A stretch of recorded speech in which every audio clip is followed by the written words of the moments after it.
Assalamualaikum Bunda, perkenalkan saya Bidan Laifa, Bidan Desa Tetel yang bertugas di wilayah kerja Puskesmas Pengadegan Kabupaten Purbalingga. Di sini saya akan memberikan informasi mengenai metode kontrasepsi. Di mana metode kontrasepsi itu adalah metode atau alat yang digunakan untuk menghambat kehamilan ataupun menunda kehamilan. Nah, dalam kesempatan kali ini saya akan mengupas tentang metode kontrasepsi AKDR atau alat kontrasepsi dalam rahim yang sering kita dengar ataupun kita sebut dengan istilah IUD.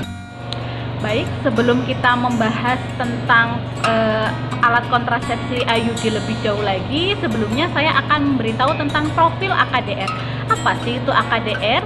AKDR yaitu alat kontrasepsi yang sangat efektif digunakan dalam jangka waktu yang panjang. Tetapi pemasangannya harus dengan tenaga kesehatan, yaitu bidan atau dokter kandungan. Dapat dipakai oleh semua perempuan di usia reproduksi dan tidak boleh dipakai oleh perempuan yang terpapar oleh IMS.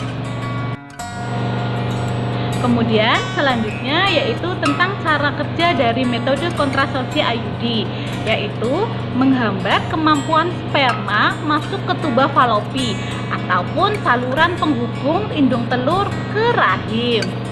Kemudian nih Bunda, ada beberapa jenis dari IUD ya. Jadi IUD itu ada beberapa macam jenis, yaitu ada Copper-T, ada Novate, dan ada Multilot. Nah, selain itu Bunda juga harus memahami nih, apa sih keuntungan dari metode IUD ini?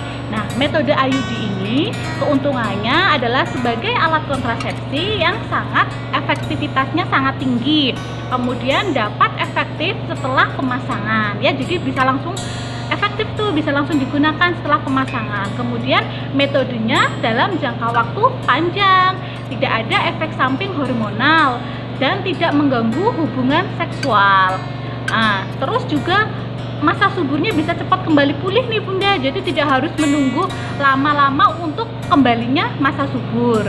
Kemudian tidak mempengaruhi kualitas dan volume ASI sehingga cocok buat Bunda yang menyusui.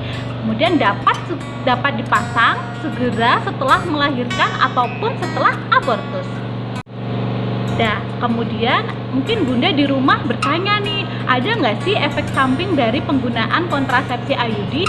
Jelas ada ya Bunda. Bunda harus diperhatikan bahwa efek samping dari kontrasepsi IUD yaitu perubahan siklus haid di 3 bulan pertama. Tapi Bunda tidak usah khawatir, nanti 3 bulan setelahnya akan kembali normal seperti biasa. Kemudian haid yang keluar akan lebih banyak dan lebih lama. Terus adanya spotting ataupun perdarahan, adanya nyeri saat haid, kemudian adanya kemungkinan untuk ekspulsi. Tapi untuk kemungkinan ekspulsi ini sangat jarang ya Bunda, jadi Bunda tidak usah terlalu khawatir soal efek samping dari ini. Kemudian perlu adanya deteksi benang. Maksudnya apa ini? Nah, Bunda itu setiap bulannya harus mendeteksi nih, apakah IUD itu masih ada di dalam rahim atau tidak, dengan cara Bunda memasukkan satu jari telunjuk ke lubang vaginanya Bunda atau lubang jalan lahirnya Bunda.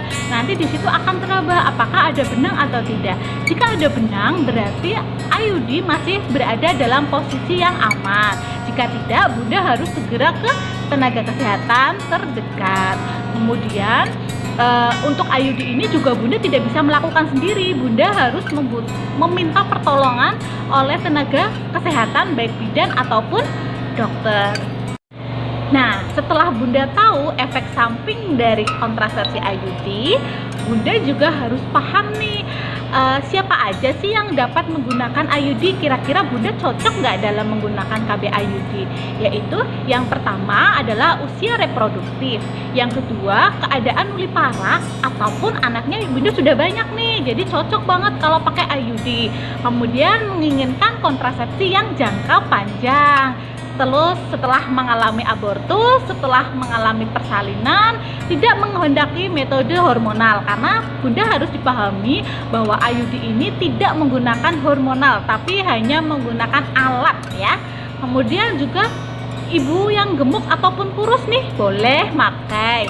Terus kemudian ibu yang pelupa. Nah, jadi ibu yang pelupa itu cocok banget untuk menggunakan IUD ini. Karena apa? Jadi ibu itu tidak usah mengingat kapan harus kunjungan ulang, kapan harus mengingat mengkonsumsi obat lagi gitu. Kemudian selain yang diperbolehkan, ada juga yang tidak diperbolehkan ini Bunda, yaitu satu, ibu dengan hamil pastinya itu tidak boleh menggunakan ya Bunda. Kemudian adanya perdarahan dari vagina yang tidak diketahui secara pasti penyebabnya itu apa. Kemudian sering menderita infeksi genital ya, adanya kanker alat genital, kemudian ukuran rahim kurang dari 5 cm. Nah, selanjutnya ada lagi nih Bunda, waktu yang tepat untuk penggunaan KB IUD ataupun AKDR, yaitu setiap waktu siklus haid dan dipastikan Bunda sedang tidak hamil. Kemudian hari pertama sampai hari ke-7 siklus haid, segera setelah melahirkan dan segera setelah abortus. Oke, lanjut ya Bunda. Kemudian yang misal nih Bunda sudah memutuskan untuk menggunakan KB IUD. Nah, harus ada beberapa hal yang perlu diperhatikan oleh Bunda di rumah, yaitu satu, kembali memeriksakan diri setelah 4-6 minggu pemasangan. Kemudian yang kedua, selama bulan pertama Bunda harus rajin memeriksa benang secara rutin, terutama setelah haid, untuk memastikan bahwa IUD masih dalam posisi yang benar. Kemudian Bunda juga bisa dapat melepas nih, kapan saja Bunda ingin melepas KB IUD ini. Kemudian juga Bunda harus memperhatikan nih, Bunda harus segera datang ke klinik ataupun ke bidan terdekat jika satu, tidak teraba benang, dua, AKDR-nya lepas, kemudian tiga, terjadi pengeluaran cairan dari vagina yang tidak normal, kemudian adanya tanda-tanda infeksi. Oke, itu ya Bunda penjelasan dari saya. Kemudian di tahap yang terakhir saya akan menjelaskan tentang metode pemasangannya ya. Nah, ini ada contoh KB IUD-nya ya. Ini adalah salah satu contoh KB IUD Koper T. Kemudian di sini nanti Bunda pada saat pemasangan nanti Bunda dalam posisi kayak mau melahirkan tuh Bunda. Nah, habis melahirkan seperti posisi melahirkan, maksud saya. Kemudian saya berikan gambaran seperti ini.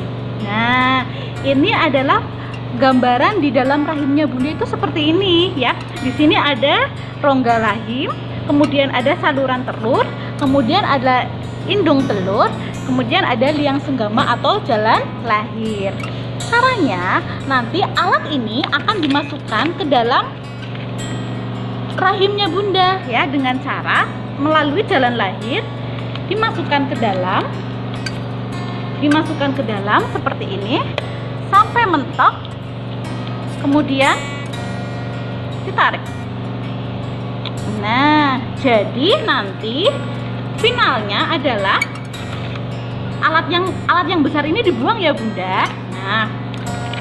Nah, finalnya rahim itu ada berada di sini nih, di ujung di paling atas rongga rahim. Nah, ini di sini ada tembaganya Bunda. Nah, di mana tembaga ini nanti yang akan menghambat proses dari masuknya sperma ke dalam indung telur, ke dalam rahim ya, melalui saluran telur. Jadi dari sini ini yang menyebabkan kegagalan, menyebabkan tidak terjadinya kehamilan. Kemudian di sini ada benangnya Bunda. Jangan khawatir, benang ini nanti akan digunting ya, jadi tidak akan mengganggu pada proses hubungan seksual Bunda dengan suami. Seperti itu ya Bunda. Nah, bisa dilihat bahwa IUD-nya itu sangat kecil sekali. Nah, sangat kecil sekali, jadi Bunda nggak usah khawatir dan nggak usah takut. Ya, demikian Bunda yang bisa saya sampaikan pada kesempatan kali ini. Semoga informasi yang bisa saya sampaikan ini dapat membantu Bunda-Bunda di rumah untuk memutuskan jenis metode apa yang baik untuk Bunda pakai sesuai dengan kondisi Bunda, dan pastinya semoga Bunda bisa lebih mantap lagi untuk memakai dan memilih kontrasepsi IUD. Pesan dari saya, jangan pernah takut untuk menggunakan metode kontrasepsi IUD ataupun AKDR. Sekian, salam sehat. Wassalamualaikum warahmatullahi wabarakatuh.